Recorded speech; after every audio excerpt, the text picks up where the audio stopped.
What's up, everybody? You already know who it is. It's DripGodDero, and I'm back at you guys with another banger.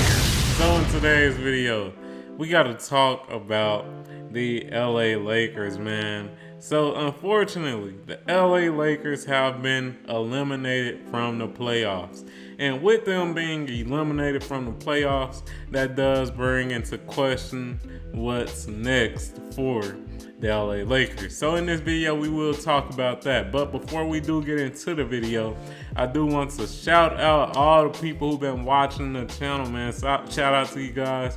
Y'all been going crazy with the views, and I ask that you guys continue to go crazy with the views. Continue supporting the kid.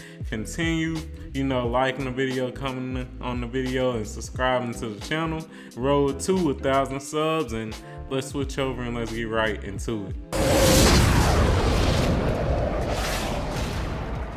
Alright, so as you guys can see, we have switched over, and right here I do have a playoff bracket. And let's scroll down, man. Let's scroll down. And I'm sure a lot of you guys know that the Lakers are my favorite team.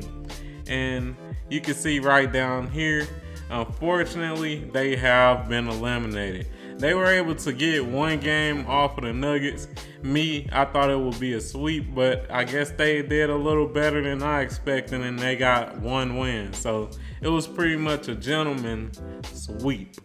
So with that being said, what's next for the Lakers? So let's switch over. Let's take a look at what the players did during the playoffs. So right here I have the stats for the Lakers players during the playoffs, and let's just scroll through it because I feel like it's going to be a couple of players that we're going to have to really talk about.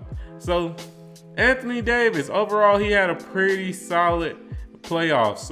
As you guys can see, when it comes to his field goal percentage, he shot 63% from the field, which is pretty good overall.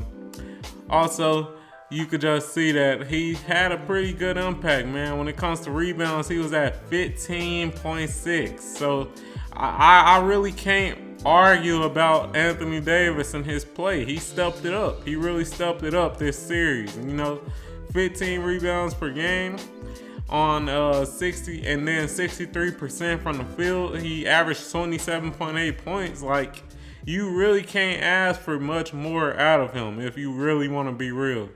If you really want to be real, you can't really ask for much more out of him. Now, the only thing I would like to see a little higher is probably the free throw attempts, but overall, just an overall good year. Or not year, but playoffs. LeBron James, he played decently well as well. He shot 56% from the field, which is good. Also, when it comes to the three-point percentage, 38%. So that's good as well. The one thing you don't like is just the amount of turnovers. He had pretty much 4 turnovers a game this series, and that's something you can't have as the focal point or, as the main ball handler on this team. And unfortunately, that was one of the problems with him during this series, just the amount of turnovers. But overall, besides the turnovers, he still had a pretty good series, pretty much 9 assists and 7 rebounds. So the Stars, they did well. They played well overall. Let's talk about some of the role players. Austin Reeves, he had a pretty good series. As you guys can see, he shot 47% from the field, which is pretty good. He is a shooting guard, so you don't expect his field goal percentage to be as high as a center or a power forward such as Anthony Davis. So I feel like that's decent for a shooting guard. When it comes to the three, he was struggling on that. He was definitely struggling. Y'all see it, 26%. You want to see more when it comes to that. But besides that, overall, he had an okay series. You just want him to hit his threes, especially if he's shooting 5 per game. D'Lo, he shot 38% from the field, which is horrible. And then when it comes to the three-point percentage, 31% from the field, which is also horrible. and that's on 8.8 attempts. So he literally was chunking them bitches up and bricking them. That's something you hate to see if you are a Lakers fan, and especially if you're a D'Lo fan. Let's move on to Rui. Rui, he had a decent series overall, you know. Field goal percentage not that great at 38%. You definitely want that higher, considering that he is a small forward. So you want that higher by far. And then when it comes to his 3-point percentage, 35%, which is solid. But overall, you want that higher. Taurean Prince also struggled as well. 41% from the field, 29% from three. So overall, man, let's just keep it real. A lot of the role players really struggled. And speaking of the role players, there are a lot of questions that need to be answered. Let's switch over to Hoops Hype. Shout out to them. And right here we have pretty much the amounts that the players will be getting the payroll for the team. So let's take a look at that. And just so you guys know, shout out to Hoops Hype once again. They pretty much have these different things highlighted. If it's highlighted light blue, it's a player option. Team option is red.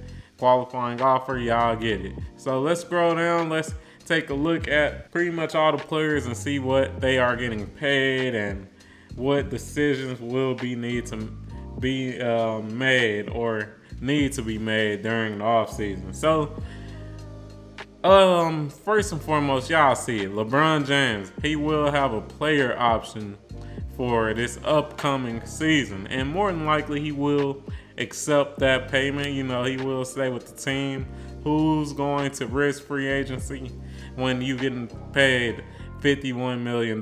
Like, come on. So more than likely he's sticking with the team. AD, he is on this team long term. Y'all see the contract. He has a pretty long contract. A player option right here that will definitely be interesting is D'Angelo Russell. As we just seen, he did struggle overall during this series, and for just this season overall, he has some good spots, he has some bad spots. So will D'Angelo Russell accept his player option?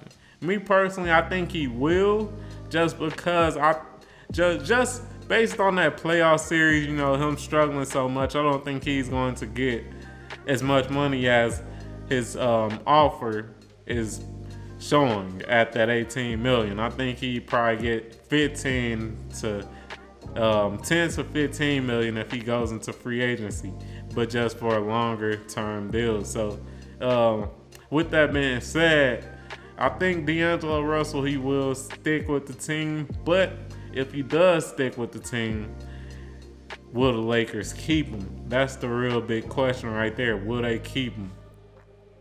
Other than that, it looks like a lot of the other players are locked in for a decent amount of time.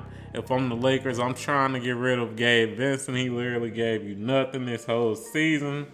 So definitely get rid of him. He would be on the trading block. Rui, I would keep him. I think he played solid. He showed his worth this year. So I'm going to hold on to him. Jared Vanderbilt, I'm going to keep him. I know he was injured for most of this season, but he does have a lot of potential. Taurean Prince, should you re-sign him? Because as you guys can see, this was his last year on his contract with the Lakers. That brings a lot of questions. Jackson Hayes and Christian Wood, as we can see, they do have some player options as well, along with Cam Reddish. Me personally, if Cam Reddish does accept his player option, I'm trading him. I'm going to re-sign Max Christie. I think you should keep him. He has a lot of potential. And yeah, man, Spencer Dinwiddie, I'll let him walk.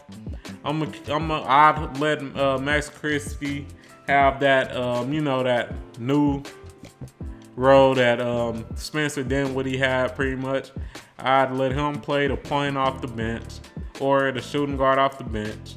And yeah, that's what I'd do. But yeah, just to sum up this video, when it comes to this team, what is next for them? The next thing for this team is make a decision on D'Angelo Russell. If D'Angelo Russell does accept his player option, will you trade him or will you keep him? Me personally, I'm putting him on the trading block.